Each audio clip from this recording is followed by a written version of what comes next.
بسم اللہ الرحمن الرحیم نحمدہ ونصلی علی رسولہ الکریم اما بعد۔ پیارے پیارے بچوں، ننھے منھے پھولو، اللہ تعالیٰ آپ سب کو ہمیشہ خوش رکھیں۔ الاحسان اکیڈمی والے چچا کی طرف سے السلام علیکم ورحمۃ اللہ وبرکاتہ۔ ہماری آج کی کہانی کا عنوان ہے حضرت حذیفہ رضی اللہ تعالی عنہ کا دشمنوں کے لشکر میں جا کر معلومات لانا، جس کو ہم لوگ کیا کہتے ہیں، جاسوسی کہتے ہیں، کہ بھئی خاموشی سے جائے، وہاں سے معلومات لے کر آئے۔ ایک مرتبہ ایسے ہوا کہ بہت سے کافروں نے مل کے مدینہ شریف پہ حملہ کر دیا اور مدینہ شریف کو گھیر لیا، اور مدینہ کے اندر جو یہودی رہتے تھے وہ بھی اندر سے ان کافروں کے ساتھ مل گئے۔ مقصد سب کا یہ تھا کہ مسلمانوں کو ختم کر دیا جائے، مٹا دیا جائے، کسی کو بھی زندہ نہ چھوڑا جائے۔ لیکن مسلمانوں کی حفاظت تو اللہ تعالیٰ نے کرنی تھی، تو اللہ تعالیٰ نے ایک دن زوردار آندھی بھیج دی۔ وہ انہوں نے مدینہ کے باہر اپنے خیمے لگائے ہوئے تھے، ان کے گھوڑے بھی وہاں، جانور بھی، اور وہ لوگ خود بھی وہاں خیموں میں رہ رہے تھے۔ وہیں وہ لوگ کھانے پکاتے تھے، وہیں کھاتے تھے، وہیں رہتے تھے، لڑائی بھی کرتے تھے۔ مدینہ کے اندر نہیں گھس سکے تھے ابھی تک، وہ مسلمان مقابلہ کر رہے تھے۔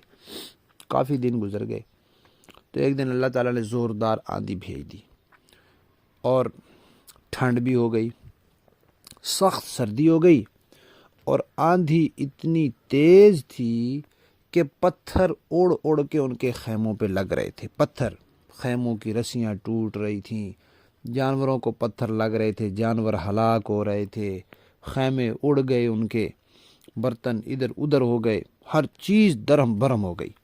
اب انہوں نے کہا چلو بھائی چلو واپس چلو، چلو بھائی چلو واپس چلو۔ اب ادھر آندھی جب آئی تو ادھر بھی آئی۔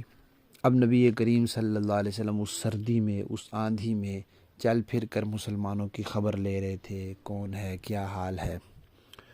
تو حضرت حذیفہ کہتے ہیں میرے پاس ایک چھوٹی سی چادر تھی جو مشکل سے میرے گھٹنوں تک آتی تھی۔ میں سردی سخت تھی تو میں زمین پہ چادر لے کے ایسے سکڑ کے بیٹھا ہوا تھا۔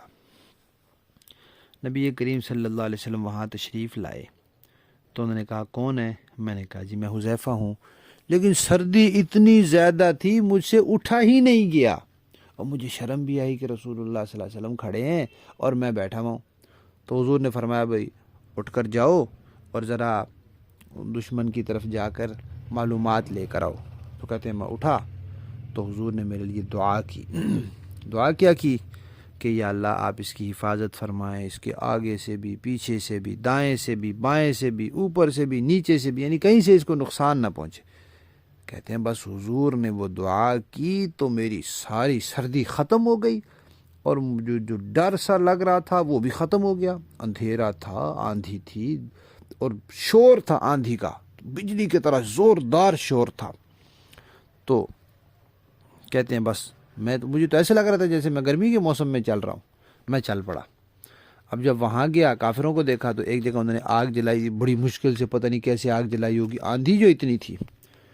تو آگ جلائی انہوں نے، اور آگ جلا کے وہ کوئی ہاتھ سینک رہا تھا، پھر وہ پیچھے ہو جاتا، پھر دوسرا آتا۔ سردی تھی بہت، اور ادھر سے جو ہے نا تباہی مچی ہوئی تھی، ہر طرف لوگ کہہ رہے تھے واپس چلو واپس چلو۔ تو میں نے دیکھا کہ ابو سفیان جو کافروں کے لشکروں کے بڑے سردار تھے، وہ بیٹھے ہیں جی آگ کے کنارے اور آگ سینک رہے ہیں۔ میرے دل میں آیا، میں نے کہا کہ بھئی یہ اچھا موقع ہے، تیر لگاؤں ایک اور اس بندے کو مار دوں، ان کا بڑا سردار مر جائے گا تو اور بھی پریشان ہوں گے یہ۔ پھر مجھے یاد آیا کہ حضور نے مجھے فرمایا تھا کہ حذیفہ کچھ کرنا نہیں ہے وہاں، بس دیکھ کر آنا ہے۔ تو کہتے ہیں میں نے تیر نکال لیا تھا، کمان میں رکھ دیا تھا، لیکن جب مجھے حضور کی بات یاد آئی تو میں نے وہ تیر اپنا واپس ترکش میں رکھ دیا۔ اب جب تیر واپس رکھا نا تو اس کی کوئی آواز آئی ہوگی، ان کو اندازہ ہو گیا کہ یہاں کوئی بندہ ہے جو تیر نکال رہا تھا، رکھ رہا تھا۔